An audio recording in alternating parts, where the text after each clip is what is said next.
I like to come to the community and scroll all the way to the bottom. I like to go through these and first off go through and find any of these that nobody's answered. And it looks like we're getting to a point where everything's been answered. Sketch. Take photo fails. On Android, when you try to take a photo and go to a sketch field, I think he's talking about a drawing field, the photo does not appear in the app. This seems like a bug to me. I'm pretty sure it worked a few months ago. Furthermore, choosing existing is restricted to just photo apps on the device rather than allowing access to image files across the whole of the storage, including Google Drive. I reported this over a year ago and it's still not fixed. All other apps on Android let you choose content masked by an image file type of image. Okay, concerning the drawing field, so I have an app here. Let me show you. Whoop. So I've got an app here that I built for some of my D&D stuff. And if I take a photo,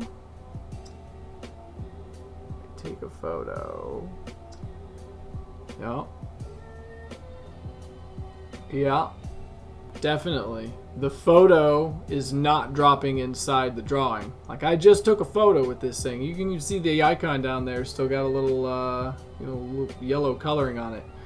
But the photo is not appearing. Like, even if I draw some stuff on it and scroll away, if I go to another field and I come out, and Yep, that is a legitimate bug.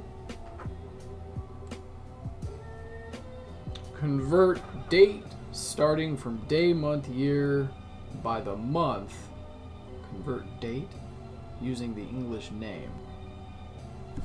Can't you just use the text thing to drop in the name of the month? I'm pretty sure text, right? One of the arguments you can give it is, the long name of the month. So I'm not sure what the switch month whatever's, I'm not sure what all that's for, because you could get that from text by just dropping in. You see, you even throw it inside your thing. I'm not sure what's going on here. Want to keep old data intact when new information is updated. I want the weekday column that has already been done will not update with new information.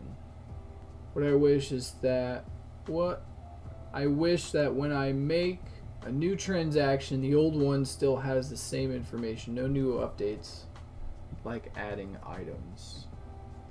Well, I guess I'll say if you're recording your data in a table record format, then that should already be the case, right? Because like your first scenario here would be like you make a data entry, which would be making a record inside the form, making a new record, where you say this is the start date, this is my end date.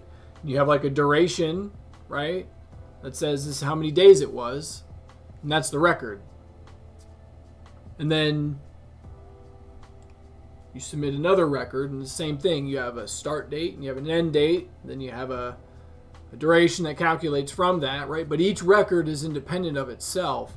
So I'm not sure what the overall question is here. If you're wondering that that's how it should work, if you're submitting data into a table where you have a start date and an end date, right, and a duration, and maybe you've got like an employee who did it, maybe you've got fill in the blanks, you've got a whole bunch of other things as well, right? Each one of those submitted inside a table, the calculation for the duration, like the 5 days, the 15 days, like you've got there, that's all done with within the record itself. It doesn't reach out to it's not going to use other data from other records. If you want to do something like that, you've actually got to program that sort of stuff in. I'm not quite sure what you're shooting for there, but I hope maybe I've kind of cleared up some stuff.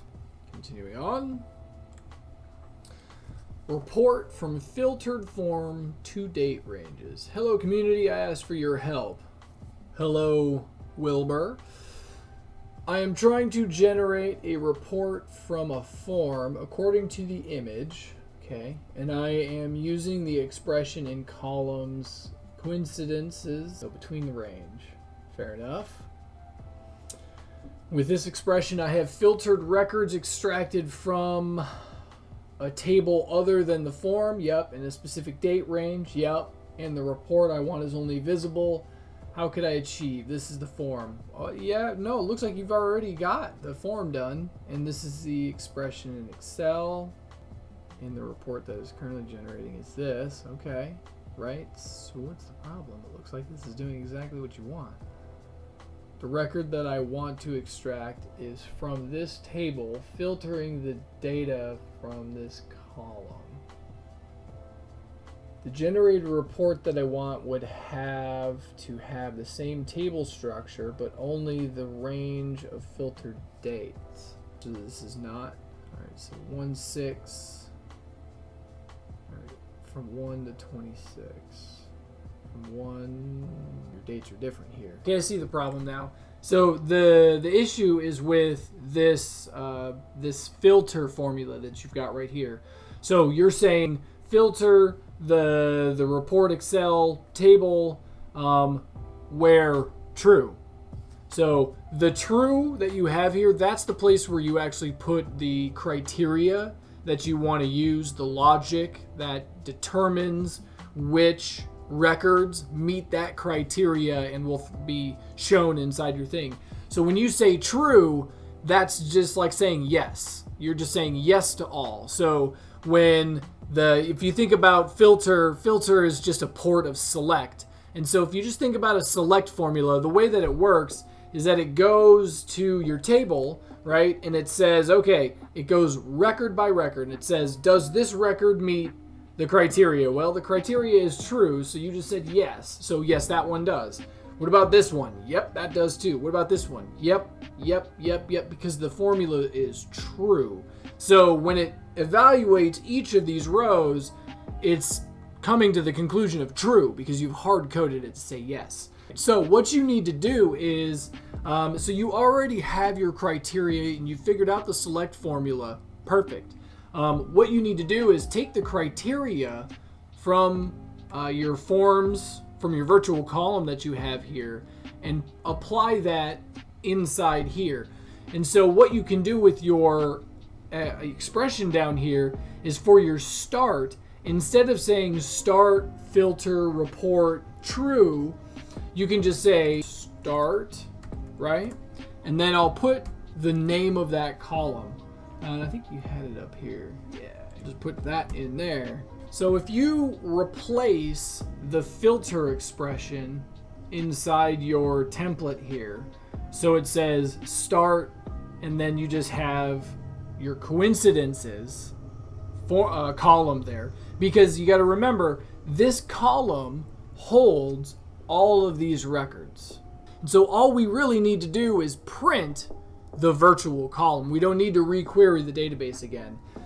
So if you replace your filter with the start expression that I've got here, that should solve the problem, I think. Let me know. And that's all I got for today. If you enjoy content like this and you'd like to support what I do, you can check out my Patreon page. There's a whole lot of goodies that are available over there, but you know, you're really just kind of telling me that you appreciate what I do. I appreciate you. I'll see y'all in the community.